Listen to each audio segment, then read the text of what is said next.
What was it like to work with CM Punk, Stefan? CM Punk was amazing. Phil Brooks, you know, I certainly didn't think that we were going to have any issue in the wrestling ring, but I was pleasantly surprised and frankly very, very impressed with his acting skills. He was wonderful, and they didn't take it easy on him. He had a you know what ton of dialogue, and he nailed it. He was fantastic. Knowing that you've also had a match a few years ago against Christopher Daniels at All In a few years ago, was you really prepared to step back into the ring to do the show? And did you teach Alexander some moves that you learned from that match? Well, I mean, I don't think you're ever prepared for a wrestling match. If you don't run the ropes, you know, 3 or 4 times a week, the next time you hit him, it's going to really hurt. You know, but by the time I finally saw Alexander in the ring, he knew how to do a bunch of shit that I didn't know how to do. So I didn't worry about him at all. Yeah, but and Steven's being super humble, but you know, given his experience too, I did lean on him a lot, and it was a great, you know, it was a really, really great team that we had. Now, if both of your characters was in the main event of WrestleMania, what type of match would it be, and what championship would it be for? Steven, you take that one. Yeah, I'm gonna go ladder matches. I love ladder matches. I mean, I'm terrified of them, but I like them.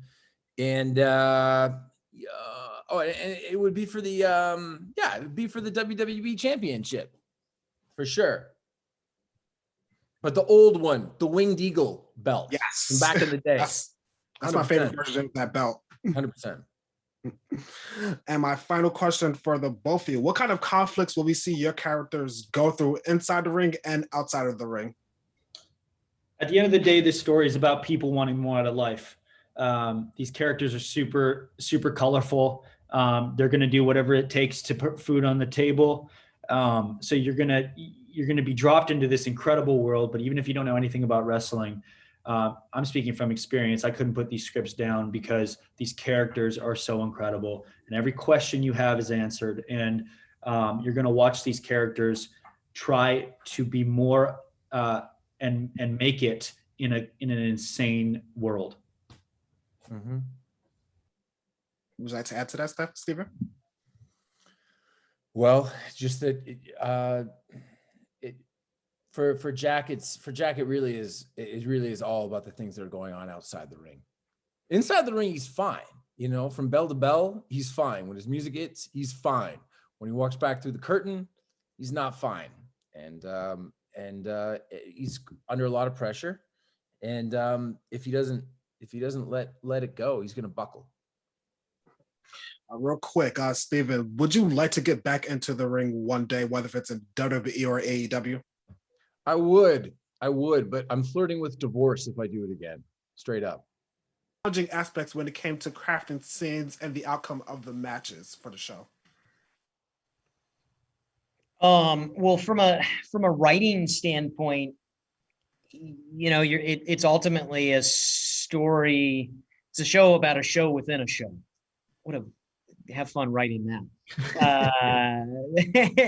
And so you know, we want to, it's kind of doubly challenging because obviously just our show itself has to be compelling, but you want the actual wrestling performance that they're putting on to be good as well. And because we're saying these guys are great. And so when we were putting together these matches and figuring out, you know, okay, what is the wrestling arc throughout the season, you kind of become a wrestling booker yourself.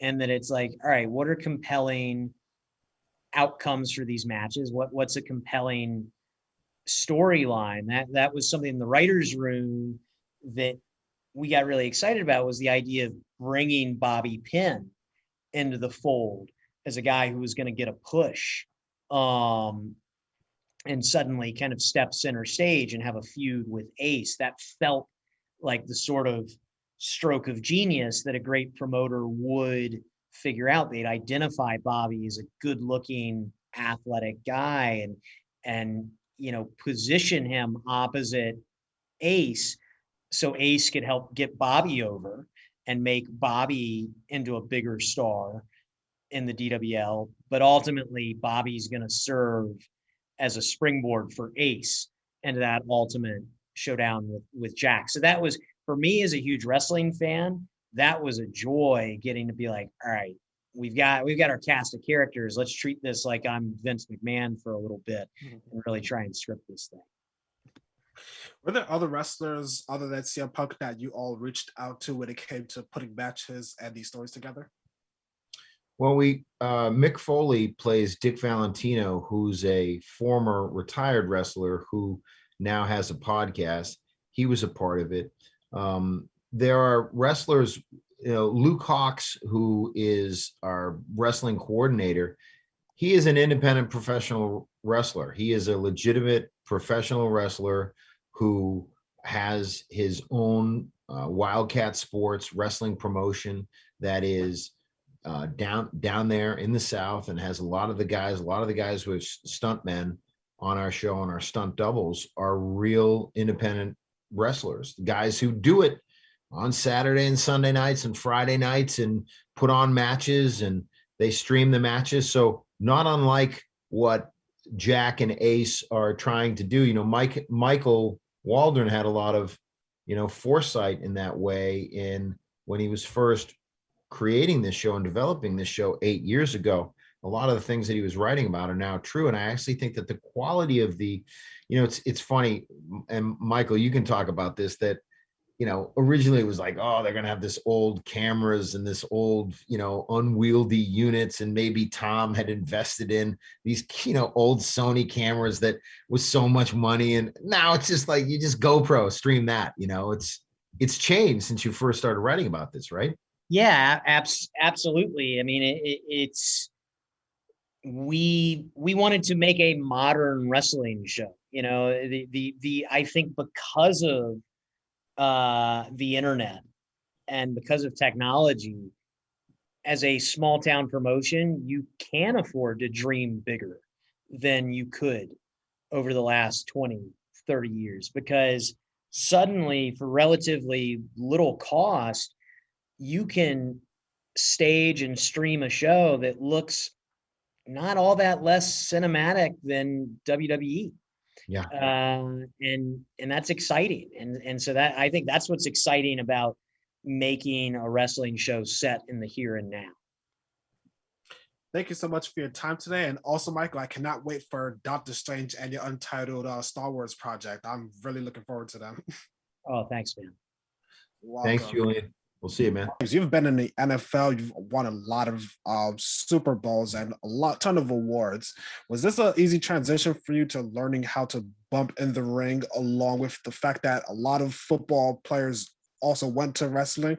And my second question is, do you think you could do the same within the next few years?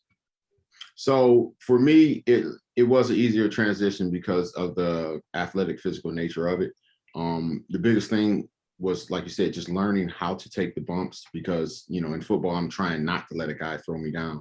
And here I'm helping him throw me down, and I'm trying to take the bump as safe as possible. So that is, what it is. But I do not see myself transitioning to real wrestling.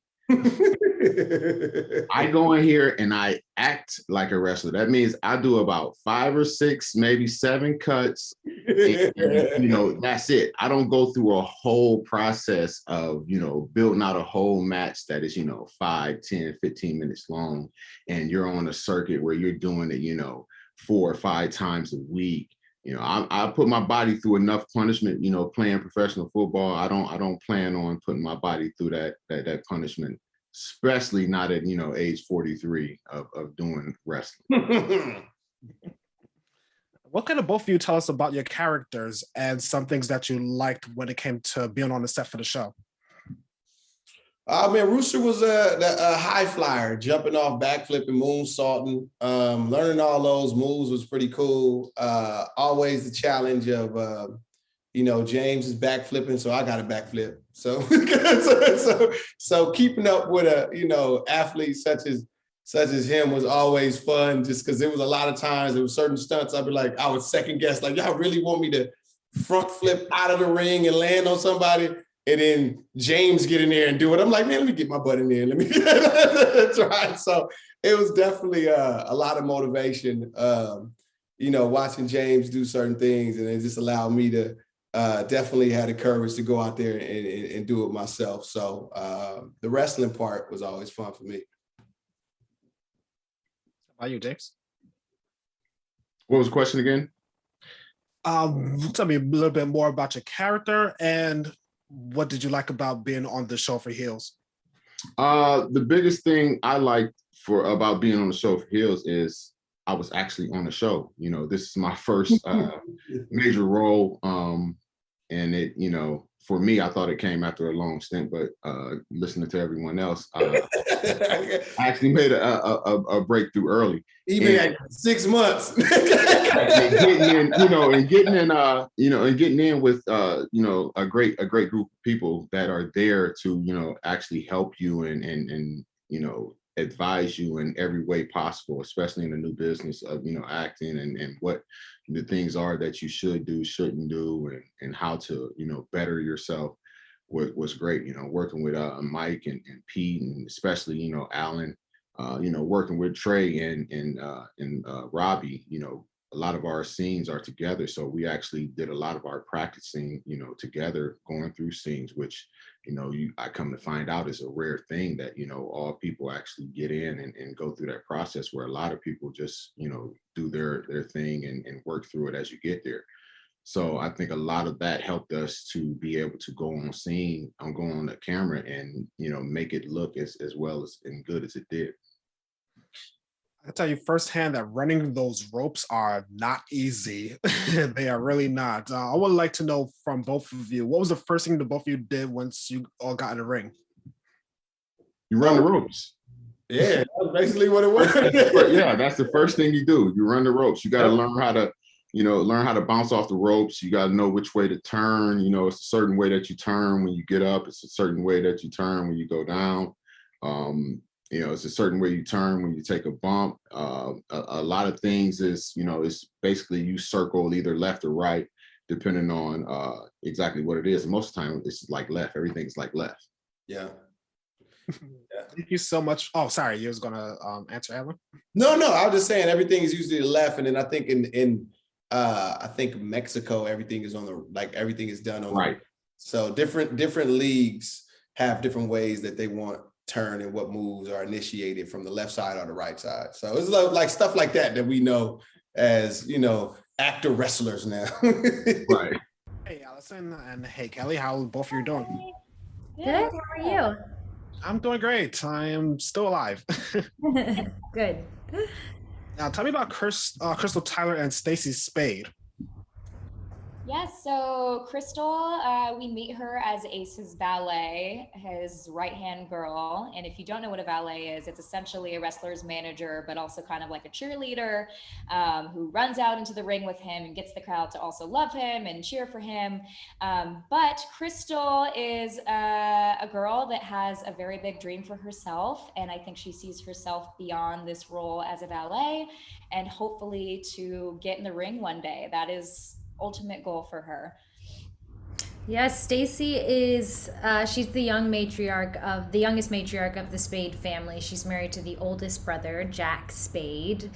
And I like to think of her as the queen of accountability. And she, like all the women in this series, are kind of the heroes that don't wear capes, the unsung heroes, so to speak. And we watch these women, and especially Stacey, keep everything afloat and functioning so the world can exist, so these men can do what they can do. And it's exciting to watch these women navigate that.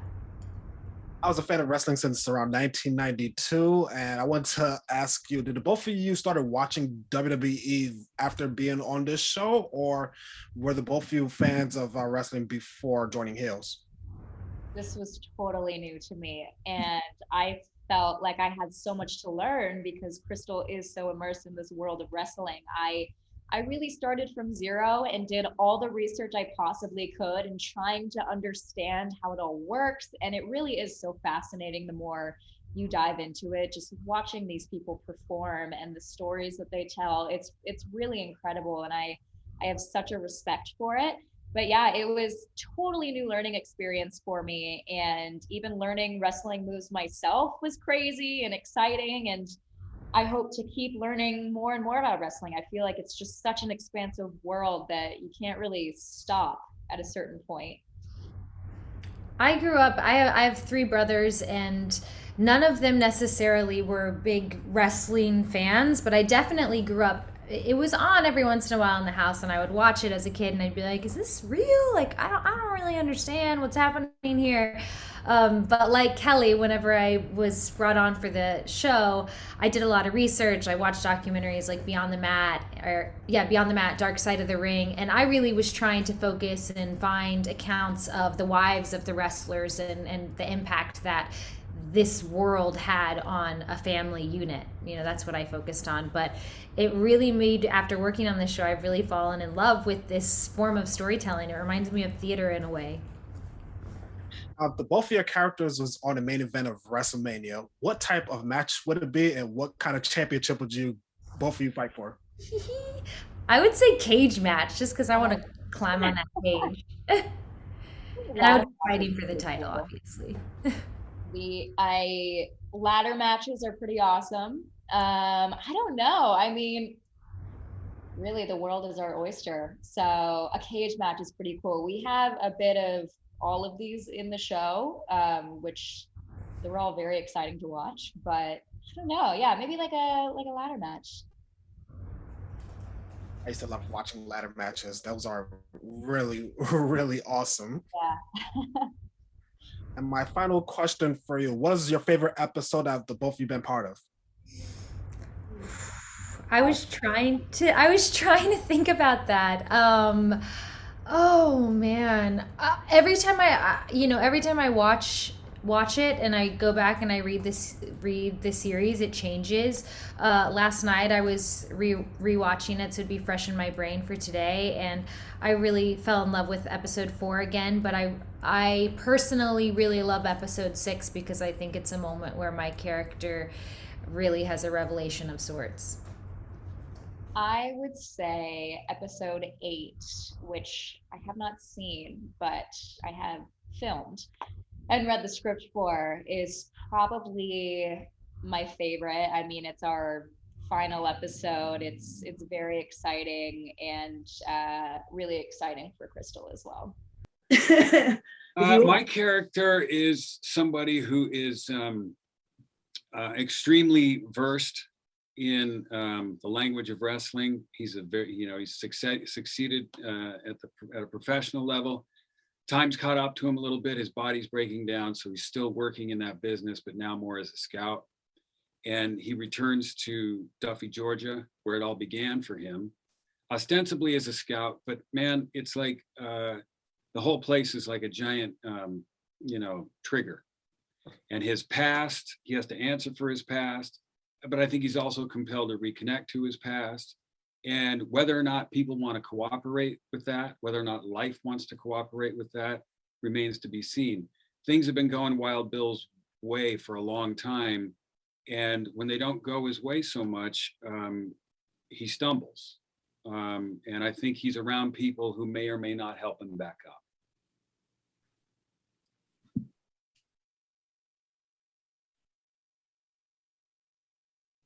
Sorry, I did that because I was coughing. Sorry about that. I think Willie's equally obsessed with wrestling. I think that's, it's unfortunately she can't wrestle, but I think she would if she could get in the ring. I think she still would get in there. But I think, so instead she was a valet and then had to sort of graduate, into this position. But I think she takes it happily, and I think it's her happiest place. Even though she never smiles or seems very happy, I think it makes her happy. And I think, when Wild Bill comes back, she has like a carefully balanced world, right? She's sort of the police of all these wrestlers, and, in charge of all like the nuts and bolts of making things happen and making the trains run on time. And then while Bill comes back and the balance is off, right? Everything gets sort of not right for her. Like it's, you know, and then she has this sort of home life that she kept, you know, boxed up and sort of, you know, on the side. And then I think even now Wild Bill, the entrance of Wild Bill sort of makes everything upside down. And so that's really, you know, annoying and really fun to play. I know that the both of you have been in the acting and entertainment industry for a long time. Have the both of you ever came across paths with any wrestlers dating back at least 20 or 15 years? Chris probably has. I have come across a lot of wrestlers in the independent world. And there was a wrestler, I was on the Deuce, and there was a wrestler who played a part in that. I can't remember his name, from the Northeast. But really all of my contacts in that world were at an independent level, some of whom are now very successful in the WWE. But you know, for me, making friends with a wrestler would be sort of like making friends with like my favorite band. I really prefer to keep that distance because it's just so fun to watch these people do what they do, knowing nothing about them. But I was around wrestling enough, I think, to absorb some things that came into play with Wild Bill. My final question for the both of you: what was your favorite episodes you've been part of? Golly, I don't remember what happened in what episode because I'm old now. My favorite scenes to play were when, you know, when Chris and Willie started to really investigate. I don't know how many. I don't remember, Chris, what happens when. Like, I don't know how many. You've seen 4? Is that right? Yes. I don't know what happens then. So throughout the series, especially the second half, Willie, Mary's character, and Wild Bill, we get to do some really good work, some scenes with a lot at stake. And those episodes, I'm really looking forward to seeing because I think we had a good time.